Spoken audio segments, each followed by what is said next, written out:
Alright, so update on the Delta 88.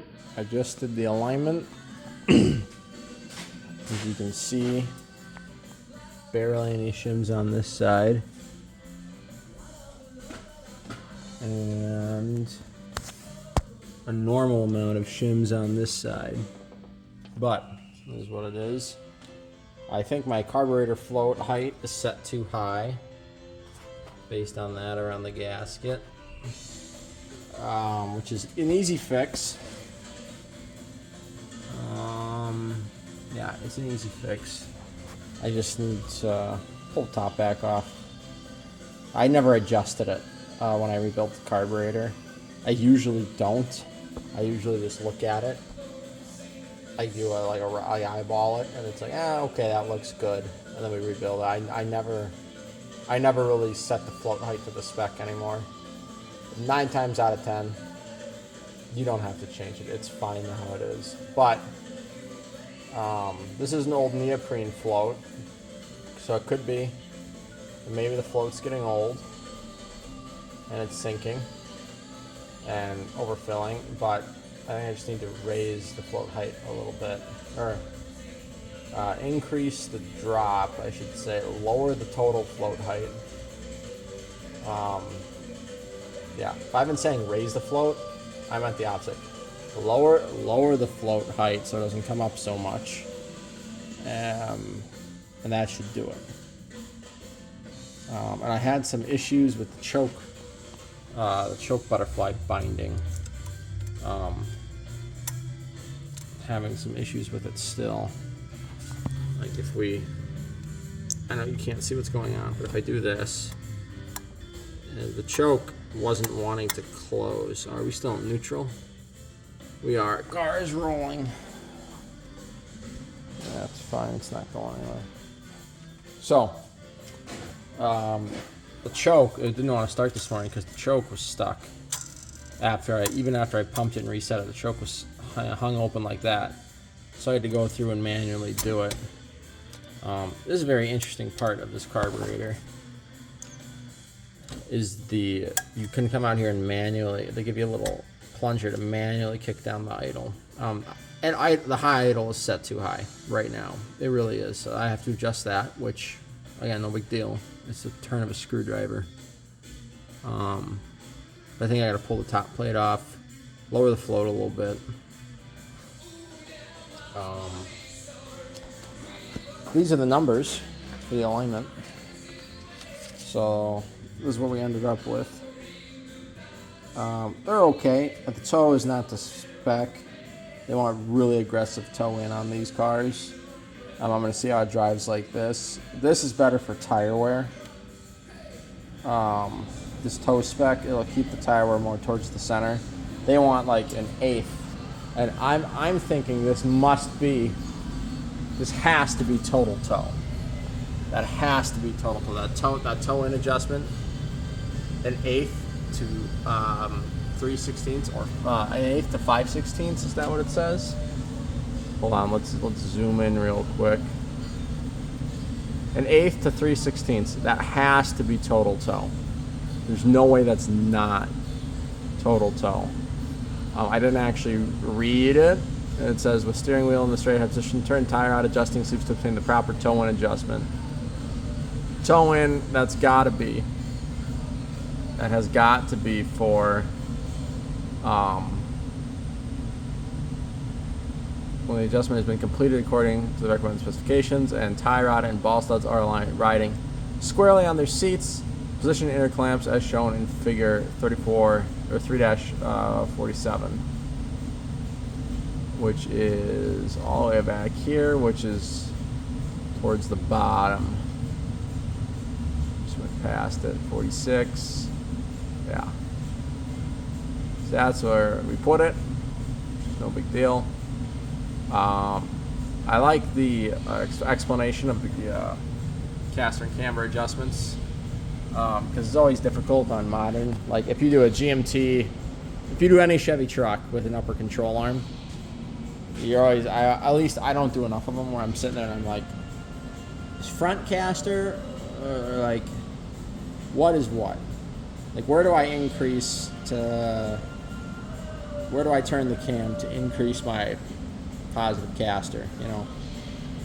And those trucks are always weird. And usually, the thing with the Chevys is that the arms are symmetrical, just like on this car. It's a lot easier on cars where they have asymmetrical arms. Because then it's the long arm that is your caster adjustment, and it's the short arm that's your camber adjustment, basically. And they'll both adjust it, but one will adjust it more than the other. So yeah, basically on these cars, the way it described it, they never talk about increasing caster or decreasing. Everything is decreasing. If you want to decrease negative or decrease positive, it's just an interesting way to word it. So the decrease negative caster, remove shims, add stud A, which is the forward biased shim. It's forward biased stud, so it's this one. So this is your main caster. You can adjust it here as well. You can adjust your caster, but they want you to adjust it off the front one. But you can freaking clock this however you want, as long as your numbers are good. There's a reason I believe the caster is so off on this side, why I didn't have to put barely any shims in. This corner is sitting very high, and I don't know why. I have an idea. The spring is not perfectly seated in the arm, but it's still in the flat spot. Like the bottom pigtail is supposed to sit right on a hole that's in the lower control arm, and it's not there. It's very close, but it's not there. But it shouldn't be causing this corner of the car to ride an inch higher. So if I can't figure it out, I'm gonna like heat the spring up in one spot,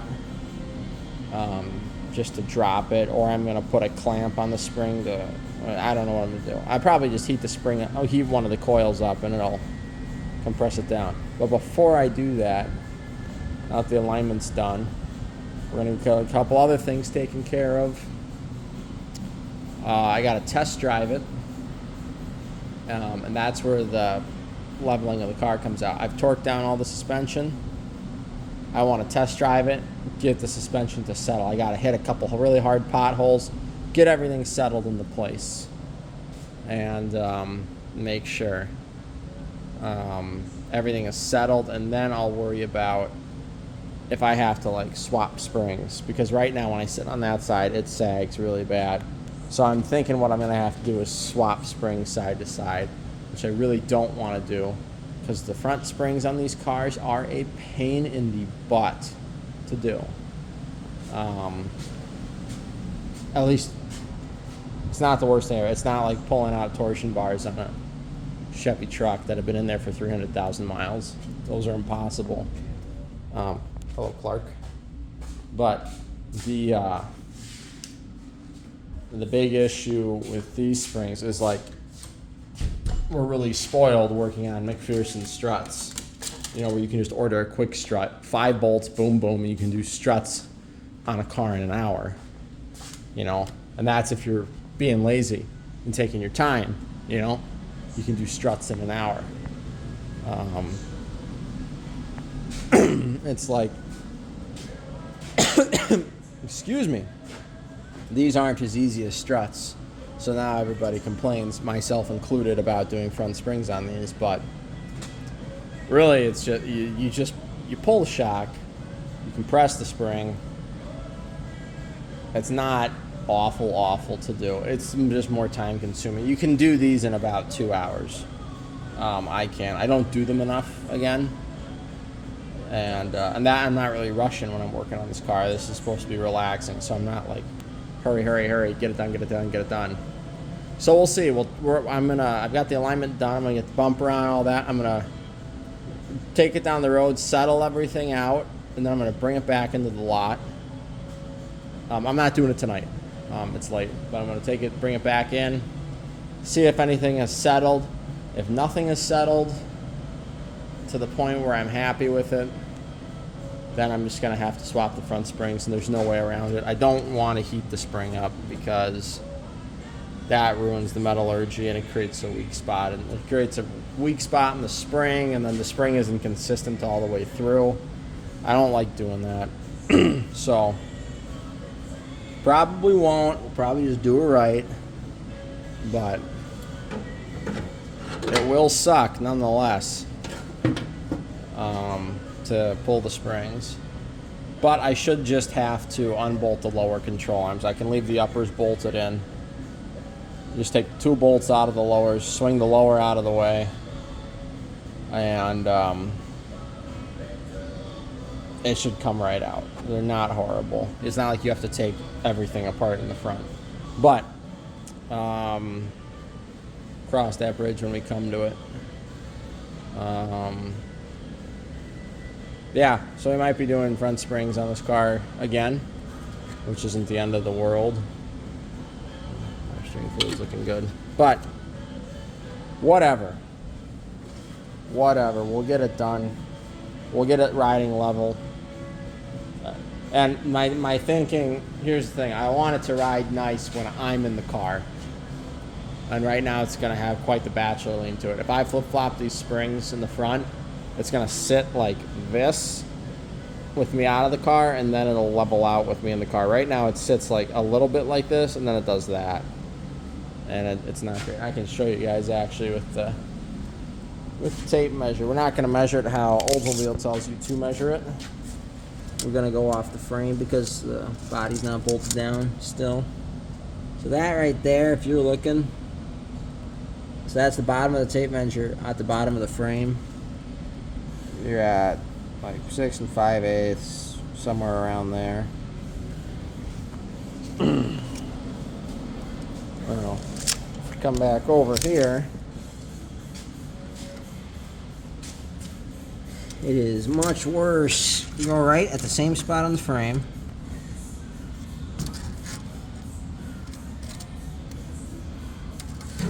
Come on. No, hold it. Hold it, dang it. Hold the tape.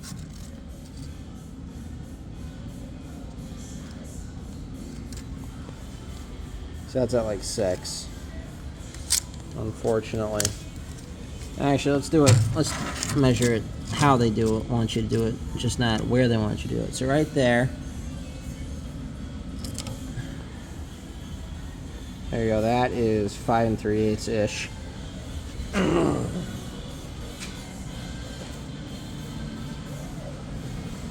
Let's come back over here. Whoop. And again, the alignment rack is very level. So we do that.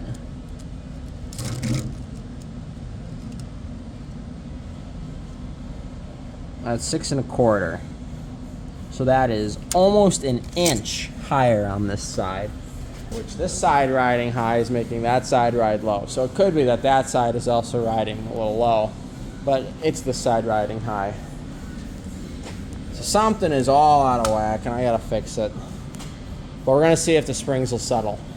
If they don't settle, they're getting switched around. But that's all.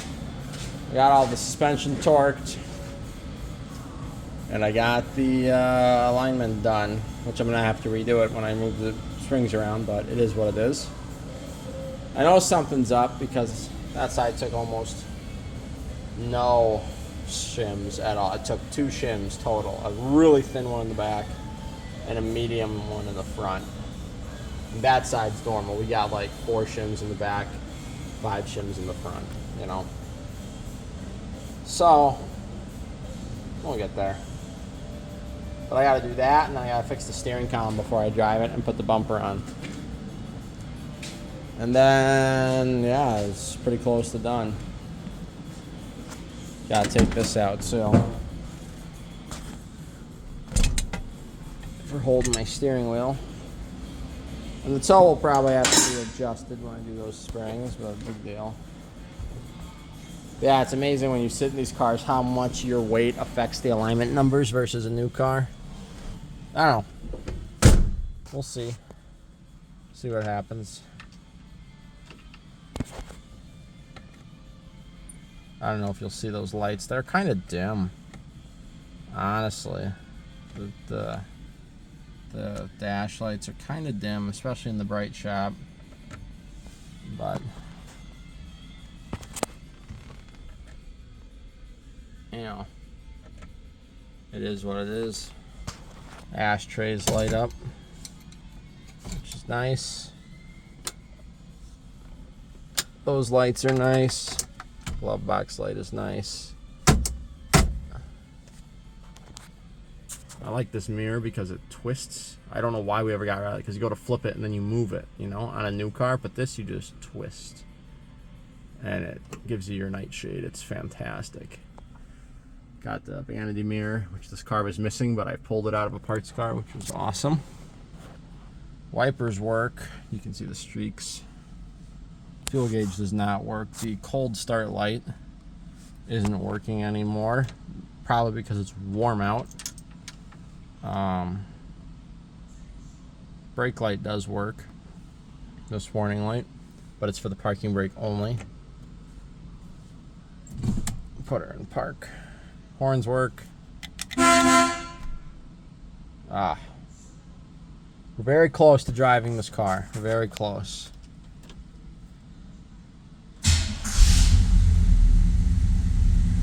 Fires right up. Dancing alignment sheet. Yeah. Gotta bolt the motor down. Gotta give the motor a tune-up.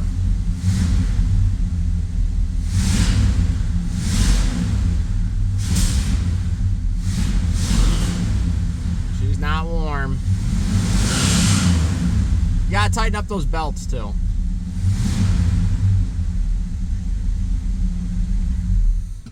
Yeah, there's potential. Oh, but it just starts so good, and the brakes do feel better. I adjusted the second front brake, so it's not bad.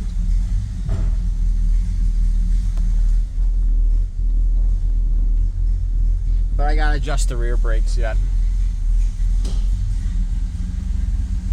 Gotta adjust the rear brakes, but we'll see if the car pulls when I hit the brakes. Too, that's another thing. But I have a pedal pretty much now, which is nice, but we gotta see how the rear brakes are looking. So I gotta pull the wheels off. But the adjustment is actually through the drum, but from the factory the holes are welded shut with the plug. So I think I'm just gonna knock those plugs off and then just put some rubber plugs in, and you can adjust it through the drum. So you gotta pull a wheel to adjust it, but big deal. Yeah, that's all. That's all I'm doing on tonight. It's late. I'm going home, get some dinner, watch some TV. But that's all. Have a good night.